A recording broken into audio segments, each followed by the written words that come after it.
Талас облусунда 3 айылдык кеңешке шайлоо өттү. Бакыян айылдык кеңешинде 11 мандат, Бейшикеде 21, Шекер айылдык кеңешинде 21 мандатка талапкерлер ат салышты. Кара-Бура району боюнча 6 округда 3 айылдык кеңеште жергиликтүү кеңеш депутаттарын шайлоо болуп өттү.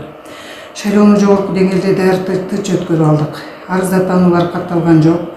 Шайлоочулардын жалпы катышуусу 48,6% түздү.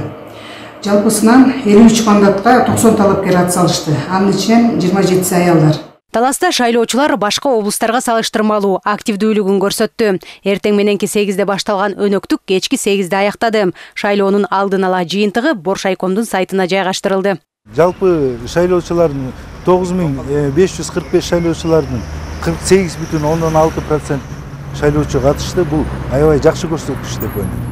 Ушу шайлоочулардын өзүнүн активдүүлүгү, ансензиндигин баягы көтөрүлүшү деп, баягы шайлоо участкаларына шайлоого негизинен шайлоого ишеними чоң болуп атканы берден билинди.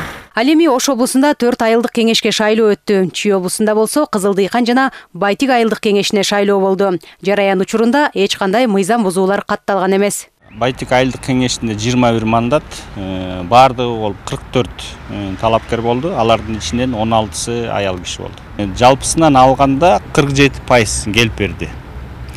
Терде 4 округ болду. Байтик округу 1-чи округ, 2-чи округ Кашка суу округу, 3-чү Аларчы округу, 4-чү округ Башкара суу округу.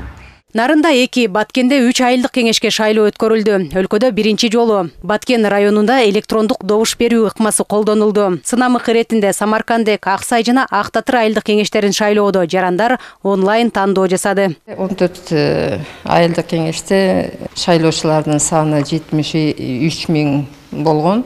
Анын ичинен 841 электрондук добуш берүүгө киргизилген. 28.088 шайлоочу катышты.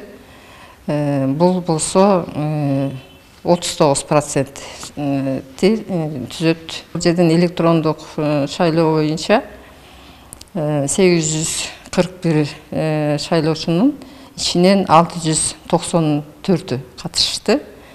Ал 82,5% түзүп атат. Шайлоонун жыйынтыгы 20 күндүн ичинде чыгарылат. 14 айылдык кеңеште 254 депутат шайланса, анын ичинен 97 мандат айымдарга ыйгарылат. Жазгүл Сейдахматова, Жакшылык Исаков, ЛТР, Бишкек.